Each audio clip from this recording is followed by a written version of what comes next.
Now at 10, it was a hot and humid day across Connecticut. And that helped spark some severe storms in parts of the state. Thanks for joining us for the Fox 61 News at 10. I'm Brent Harden.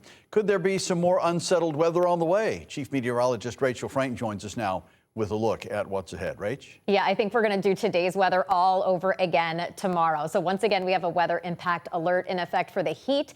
A heat index between 95 to near triple digits. So whatever you did to stay cool today, we are playing it over again tomorrow. And once again, we do have the chance for a hit or miss thunderstorm. Some towns had very heavy rain over a short period of time, lots of lightning and even down trees and power lines.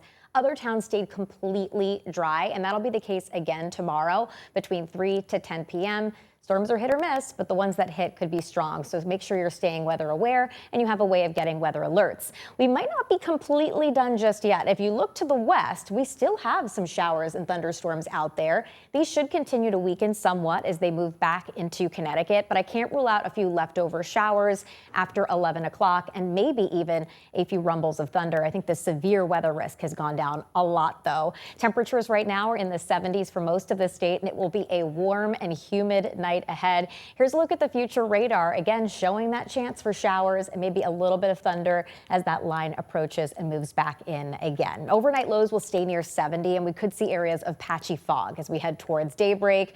By noon, we're already up into the mid 80s. We are off to the races through the afternoon with highs in the 90s and that heat index up close to triple digits. We'll talk about some change and some relief for the weekend coming up, Brent. All right, Rachel, thank you. Even when we are not on the air, you can stay up to date on severe weather with our Fox 61 app. You can scan the QR code on your screen there to get it on your phone. A house in Berlin is a total loss after a massive fire tonight. Fox 61's Tim Latow reports from Berlin, where the fire chief has a warning for everyone in these dry conditions. The homeowner wasn't able to go on camera, but he tells me the fire started beneath the deck. Tried to put water on it, but it spread way too quickly. There are some initial reports that it did start on the outside. The occupant reported seeing smoke towards the outside of the front of the house. So we're leading towards an outside fire that worked its way through the porch and into the house. The wooden house on Worthington Ridge is now riddled with holes burned by the fire. Berlin Fire Chief John Mysterio says the old wood frame caused the front of the home to be consumed by flames within minutes. It was almost an immediate call on the second alarm just due to the intensity. The fire, due to the age and construction of the house, just grew rapidly. Nearly 50 firefighters had to respond. None were injured, and only one family member was home at the time and was able to make it out safely. They were able to make it out to the backyard. They were trapped back there for a short period of time. Due to the intensity of the fire. There were 3 cats inside the house. 2 unfortunately didn't make it out alive. There was 2 cats inside that did not make it. 1 cat was able to be brought out. The house is a total loss, and the family lost nearly everything. Besides a few photos, the fire remarkably left the man's former firefighting uniform unscathed. Berlin and much of Connecticut is in a Stage 2 drought advisory, which means there's an increased risk for fast-spreading fires. Mysterio has a warning for all property owners. Keep your yard tidy of leaves. Make sure your mulch beds are wet down and turned over. That tends to be a common source of fires, as mulch spontaneously combusts as it decomposes and heats. The Connecticut State Police Fire Investigations Unit is now investigating the fire. Investigators say it'll take at least a few days to determine the cause. In Berlin, Tim Latow, Fox 61. The chief medical examiner says a Winchester woman found dead inside her home was stabbed to death. Police found the body of 54-year-old Carrie Stetson on Oak Street Monday. The medical examiner says she suffered stab wounds to the neck and torso. Officers also found 67-year-old Leon Stetson inside the home with serious injuries. He was flown to a hospital where he remains in critical condition tonight. Investigators have not said who stabbed Carrie Stetson or what led up to the incident. Anyone with information is asked to contact Winchester Police. We continue our coverage of a tragedy in Granby, where an 8th grade student died after suffering a medical emergency during a school field trip. It happened Wednesday afternoon at High Meadow Resort. Fox 61's Kayla Cade has the latest from Granby. Granby police identified the student as 14-year-old Imari Marshall Woodard. He was an 8th grader inside the Springfield School District. I spoke with many people within the Springfield community who say something like this has never happened before. They send their condolences to the family. Amari Marshall Woodard went on a field trip on Wednesday afternoon to High Meadow Resort in North Granby, but never returned home. It's just super disheartening. Granby police say the 14-year-old was pulled from a pool at the resort and died later that evening. His death is leaving many people in the community, like Luke Robert and Marcus Evans, shocked. Any kid, like their parents, they gotta be grieving like crazy right now. I really never heard nothing like this. So it's kind of really terrifying to me. Springfield Public Schools District Superintendent Dr. Sonia Denal sent a statement that said, quote, "Our hearts are with the students' family, friends, classmates, school staff, and all those whose lives have been touched by this unimaginable tragedy. Now the biggest question Evans is asking is, how did this happen?" Where was the supervision?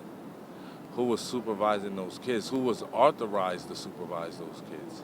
We do not know what school Marshall Woodard attended. Superintendent Denal says out of respect for the family's privacy, they will not be releasing any other additional information at this time. In Springfield, Kayla Cade, Fox 61. Manchester police have identified the 3-year-old girl who was hit and killed by a car on East Center Street as Akari Cortez. As investigators continue to look into the crash, the Department of Children and Families confirms it is also actively investigating the child's family. And now community members are looking for answers. Fox 61's Alicia Hercules has the latest on the investigation. Some people I spoke with on and off camera say they're still in shock and want to know how a tragedy like this happened and what could have been done to prevent it. Where are they maybe outside that time? Where are the family? You know, the mother, the father. Lulu Rivera visits Manchester with her nearly 3-year-old granddaughter. She says she wishes the Department of Children and Families could have done more to protect the child. Where is the problem in the family? It's important. You know, it's important to check what happened, you know, where is the mother or where is the father. Police say 3-year-old Akari Cortez was hit on East Center Street in Manchester just after 4:30 Wednesday morning. She was taken to the Connecticut Children's Hospital where she later died. In a statement, the Department of Children and Families said they were actively investigating the little girl's family, adding they received 2 reports alleging a lack of supervision regarding the child's family earlier this month.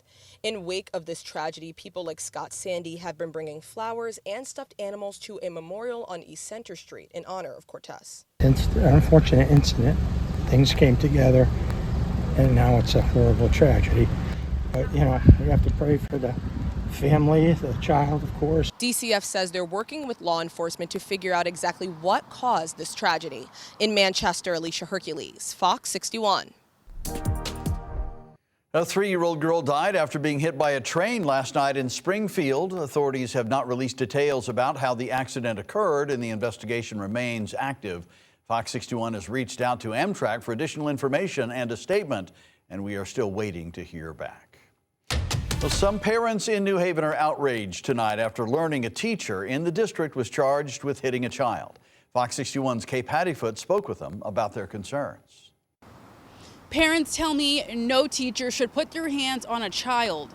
Some parents that I spoke with didn't even know this incident took place until I told them today. The allegations alone is very disturbing, and I'm disgusted. Wednesday afternoon, New Haven police received a call that a paraprofessional hit a nonverbal child. When they arrived, they said they had probable evidence that Siobhan Boone hit a 6-year-old during lunch at John C. Daniels School. Both police and the Department of Children and Families are investigating the incident. Parents say this is unacceptable behavior by a teacher and express concern for lack of communication about the incident. The rest of the parents of the school should have been notified on an email that something like that happened. I found out at 9 o'clock last night on Facebook that someone was arrested. There wasn't a picture till after the media outlets started putting it, and I started to get worried, like, what happened? No teacher should be hitting no type of student. It should have been, like, saying that should have been addressed, best of day now. Like I said, that's the first time I'm hearing of it. City Alderwoman Angel Hubbard says this situation could have been avoided. Stricter protocol definitely needs to be done. Backgrounds need to be enforced even more. Maybe some more training. I have no special wand, but I do know that this definitely shouldn't have happened without or with training. This definitely is unacceptable. The district placed Siobhan Boone on leave. She faces numerous charges, including risk of injury to a minor. In New Haven, Kate Pattyfoot, Fox 61.